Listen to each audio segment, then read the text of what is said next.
قرآن مجید نے مشرکین مکہ کے شرک کو کئی جگہوں پر مختلف انداز سے بیان کیا ہے۔ قرآن نے یہ کہا کہ مشرکین مکہ مختلف قسم کے شرکوں میں مبتلا تھے۔ ایک شرک ان میں یہ تھا جسے قرآن نے ذکر کیا کہ مشرکین مکہ انبیاء کو اور اولیاء کو عالم الغیب سمجھ کر متصرف فی الامور سمجھ کر غائبانہ طور پر اپنی حاجتوں میں انہیں پکارا کرتے تھے کہ یہ عالم الغیب ہیں اور یہ ہماری پکاروں کو سنتے ہیں اور سن کر پھر یہ ہماری حاجتوں کو پورا کرتے ہیں۔ اللہ رب العزت نے قرآن مجید میں مشرکین کے ان نظریات کو شرک سے تعبیر کیا، اور پھر قرآن مجید نے بڑا زبردست انداز اختیار کرتے ہوئے کئی قسم کی مثالیں سمجھانے کے لیے اللہ نے بیان کی۔ پھر سورہ نمل ہے قرآن مجید کی، اس میں اللہ رب العزت نے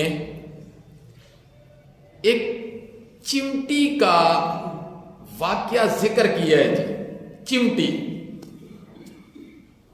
چمٹیوں کی ملکہ، چمٹیوں کی ملکہ اللہ نے اسے بتلا دیا۔ اللہ رب العزت نے اس چمٹی کے اندر سونگھنے کی حس بڑی عجیب رکھی ہے جی۔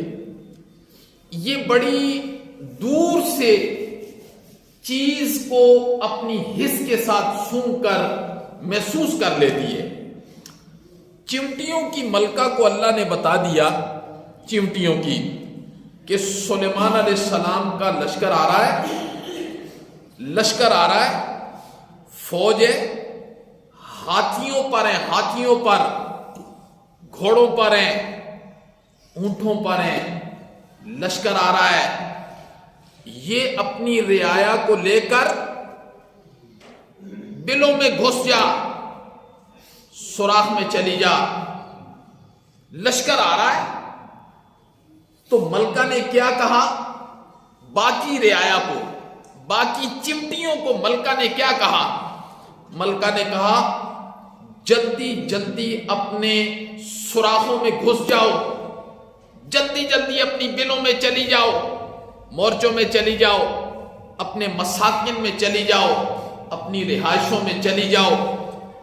باقی چمٹیاں کہنے لگی ملکہ ابھی تو رزق بھی نہیں پورا کھایا ہم نے، دانا باقی ہے، صبح صبح ابھی تو نکلی ہیں، ابھی واپسی کا آرڈر ہو گیا۔ ملکہ نے کہا مناظرے کا وقت نہیں ہے، مناظرے کا وقت نہیں ہے، اپنی اپنی بلوں میں گھس جاؤ، لشکر آ رہا ہے، لشکر سلیمان علیہ السلام کا۔ اللہ نے تو بتا دیا تھا ملکہ کو، لشکر آ رہا ہے سلیمان علیہ السلام کا، اور پھر اس کی فوج ہے، اس کے یار ہیں، اس کے ساتھی ہیں، وہ تمہیں اپنے پاؤں کے نیچے کچل نہ ڈالیں۔ اب چمٹیاں آگے سے ملکہ کو کیا کہتی ہیں ذرا سنیں۔ چمٹیاں کہتی ہیں ملکہ ایک طرف کہہ رہی ہو اللہ کے نبی ہیں، دوسری طرف کہہ رہی ہو اس کے یار ہیں، پھر یہ کہہ رہی ہو کہ وہ ہم جیسی ناچیز مخلوق کو اپنی پاؤں کے نیچے روند ڈالیں گے۔ اتنی بات تو چمٹیوں کو بھی اللہ نے فرمایا سمجھ آ گئی کہ جو اللہ کے نبی ہوتے ہیں اور اللہ کے نبیوں کے یار ہوتے ہیں وہ کسی پر بے جا ظلم نہیں کیا کرتے، ظلم نہیں کیا کرتے۔ ادھر سے کہہ رہی ہو پیغمبر ہے، ادھر سے کہہ رہی ہو یار ہے، پھر ادھر سے کہہ رہی ہو کچل دیں گے۔ آگے سے ملکہ نے جواب دیا کہ جب وہ تمہیں اپنے پاؤں کے نیچے کچل رہے ہوں گے نا، کچل رہے ہوں گے، وَهُمْ لَا يَشْعُرُونَ، انہیں اس بات کا پتہ بھی نہیں ہوگا کہ تم ان کی سواریوں کے پاؤں کے نیچے کچلی جا رہی ہو، اس بات کا انہیں پتہ نہیں ہوگا۔ اس بات کا تو قرآن نے، چمٹی کی یہ بات اللہ کو بڑی پسند آئی جی، بڑی پسند آئی۔ اللہ نے فرمایا انسان دیکھنا، اس مخلوق کو تو دیکھ، اس مخلوق کو دیکھ۔ چمٹی کیا ہے جی؟ سنیارے کے پاس چلے جائیں، جس ترازو پر وہ سونا تولتا ہے چمٹی اس پر تول جائے گی؟ وزن دیکھو، وزن، چمٹی کا وزن دیکھو۔ سنیارا جس ترازو پر سونے کو تولتا ہے چمٹی وہاں نہیں تول سکتی ہے۔ اور دوسری طرف 3 من کا انسان دیکھو، اگر اسے ترازو کے ایک پلڑے میں رکھ دیا جائے تو دوسرے کے لیے پتھر کم پڑ جائیں، لیکن اسے چمٹی جیسی عقل بھی نہیں ملی، اس جیسی عقل بھی اس نے استعمال نہیں کی اللہ کے متعلق۔ چمٹیوں کی ملکہ نے کیا کہا؟ وَهُمْ لَا يَشْعُرُونَ، جب وہ کچل رہے ہوں گے اپنے پاؤں کے نیچے تو تمہیں اس چیز کا اندازہ بھی نہیں ہوگا۔ خیر جی، قرآن نے بڑا واقعہ ذکر کیا سورہ نمل میں اللہ نے سمجھانے کے لیے کہ مشرکین مکہ تو اس چیز کے قائل ہیں کہ وہ انبیاء کو اور اولیاء کو عالم الغیب سمجھ کر، مختار کل سمجھ کر غائبانہ اپنی حاجتوں میں پکارتے ہیں۔ جب چمٹی کی یہ بات سنی نا اللہ نے سنی تو اللہ کہتے ہیں ہم نے چمٹی کی بات کو فضا میں اٹھایا اور حضرت سلیمان علیہ السلام کے کان پر دے مارا۔ قرآن کیا کہتا ہے؟ جب سلیمان علیہ السلام نے چمٹی کی وہ بات سنی، اللہ نے کانوں میں سنوا دی، اللہ نے، قرآن کیا کہتا ہے؟ فَتَبَسَّمَ ضَاحِكًا مِّن قَوْلِهَا، حضرت سلیمان علیہ السلام مسکرا پڑے۔ دیکھو، ایک ہوتا ہے ضحک، عربی میں ایک ہوتا ہے ضحک، ایک ہوتا ہے تبسم، ایک ہوتا ہے قہقہ لگانا، یہ الگ الگ چیزیں ہیں۔ ضحک کسے کہتے ہیں؟ انسان ایسے ہنسے کہ اسے خود آواز آئے، اور تبسم مسکرانے کو کہتے ہیں، اور امام الانبیاء نے ساری زندگی تبسم کیا ہے۔ اور قہقہ جسے پورا محلہ سنے جی، اسے قہقہ کہتے ہیں۔ تو فتبسم ضاحکا من قولہا، حضرت سلیمان علیہ السلام نے تبسم بھی کیا اور ضحک بھی کیا کہ خود اپنے ہنسنے کی آواز محسوس کی کہ چمٹی یہ کہہ رہی ہے ادخلوا مساکنکم لا یحطمنکم سلیمان وجنودہ وہم لا یشعرون، چمٹی یہ کہہ رہی ہے۔ بس کہنے لگے مولا آج سے پہلے پرندوں کی بولیاں جانتا تھا، آج سے پہلے اور جانوروں کی بولیاں جانتا تھا، آج تو نے مجھے چمٹی کی بولی بھی سکھا دی مولا، اب اس نعمت پر شکر ادا کر رہے ہیں۔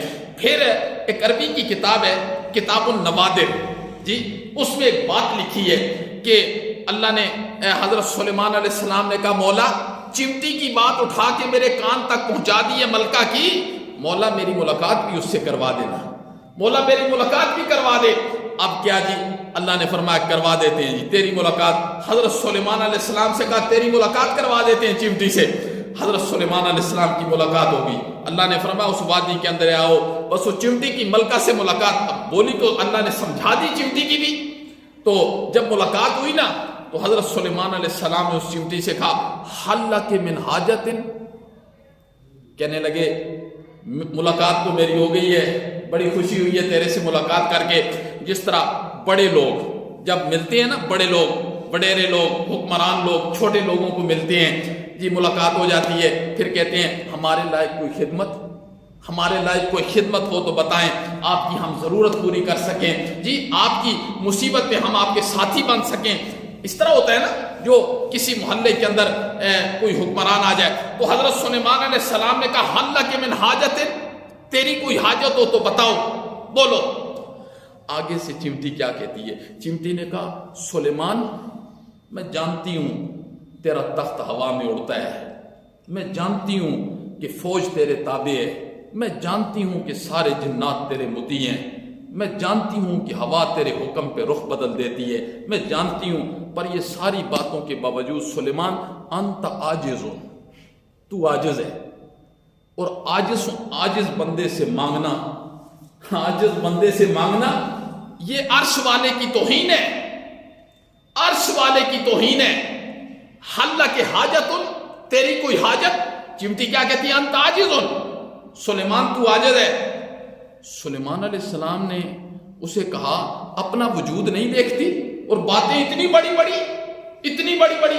آگے سے حضرت سلیمان علیہ السلام نے کہا فلا بد ان تطلبنی شیئا، میں تیری جان نکال دوں گا، زیادہ باتیں نہ کر، سوال کر مجھ سے، زیادہ باتیں نہ کر، سوال کر مجھ سے۔ اس نے کہا سلیمان چھٹکارا نہیں ہے؟ حضرت سلیمان نے فرمایا نہیں، کوئی چھٹکارا نہیں ہے۔ کہنے لگی اچھا پھر ٹھیک ہے، زد فی رزقی وزد فی عمری، اللہ نے میری زندگی کے اندر جتنے رزق کے دانے رکھے ہیں نا تو تھوڑے زیادہ کر دے، اور اللہ نے زندگی کے جتنے ایام میرے مقرر کیے ہیں تو تھوڑی سی ڈور لمبی کر دے، تو تھوڑی سی ڈور لمبی کر دے۔ کیا کہا چمٹی نے؟ زد فی رزقی وزد فی عمری، میرے رزق میں زیادتی کر دے جو اللہ نے لکھا ہے، زیادتی کر دے، زندگی کی ڈور لمبی کر دے جو اللہ نے لکھی ہے۔ حضرت سلیمان نے فرمایا اطلبی شیئن ما فی یدی، وہ چمٹیے مجھ سے وہ چیز مانگ جو میرے ہاتھ میں ہے، جو میرے ہاتھ میں ہے، وہ چیز مانگنا۔ اب رزق دینا یہ میرے ہاتھ میں تو نہیں ہے، زندگی کی ڈور لمبی کرنا یہ میرے ہاتھ میں تو نہیں ہے۔ آگے سے چمٹی نے کیا کہا؟ چمٹی نے کہا ان قضاء الحوائج من اللہ، سلیمان کچھ چیزیں تیرے ہاتھ میں ہیں اور کچھ چیزیں تیرے ہاتھ میں نہیں ہیں، کچھ چیزیں تیرے ہاتھ میں ہیں اور کچھ تیرے ہاتھ میں نہیں ہیں، تو پھر میں اس سے اپنی حاجت کے بارے میں سوال کیوں نہ کروں جس کے ہاتھ میں ہر چیز ہے، جس کے ہاتھ میں ہر چیز ہے۔ حضرت عمر رضی اللہ تعالیٰ عنہ کے پوتے ہیں، حضرت عمر کے پوتے ہیں، اللہ اکبر، بیت اللہ کا طواف کر رہے ہیں، سلمان بن عبد الملک سے ملاقات ہوئی نا بیت اللہ کے طواف کے درمیان، حضرت عبداللہ حضرت عمر کے پوتے ہیں، کہنے لگا بادشاہ، بڑے بڑے بزرگ تھے، بہت بڑے بزرگ تھے حضرت عمر کے پوتے، حضرت سالم ان کا نام تھا، حضرت سالم۔ تو بادشاہ نے کہا طواف کے دوران مجھ سے کسی چیز کا سوال کرو، جی بڑے عرصے کے بعد ملاقات ہوئی، بڑے بزرگ، انہوں نے کہا عبد الملک بیت اللہ میں اللہ کی گھر کا دیدار کر رہا ہوں، تجھ سے مانگتے ہوئے مجھے شرم آتی ہے، تجھ سے مانگتے ہوئے مجھے شرم آتی ہے۔ اسی دن پھر حرم سے باہر ملاقات ہو گئی جی حضرت سالم کے ساتھ بادشاہ کی، فرمایا اب تو وہ اللہ کا گھر نہیں ہے، اب تو اللہ کا گھر نہیں ہے، اب بولو۔ حضرت سالم نے فرمایا بول کیا مانگوں، دین مانگوں کہ دنیا مانگوں؟ جانتا تھا نا کہ دین تو ان کے پاس بہت ہے، فرمایا دنیا مانگو۔ حضرت سالم نے فرمایا عبد الملک سن، دنیا تو ہم نے کبھی اس سے بھی نہیں مانگی ہے جس نے دنیا بنائی ہے، دنیا تو کبھی ہم نے اس سے بھی۔ تو اللہ سمجھانا کیا چاہتے ہیں؟ اللہ سمجھانا یہ چاہتے ہیں کہ لوگوں حاجتوں میں، مصیبتوں میں، تکلیفوں میں، غموں میں عالم الغیب جان کر یہ صرف اور صرف عرش والے کو پکارنا ہے۔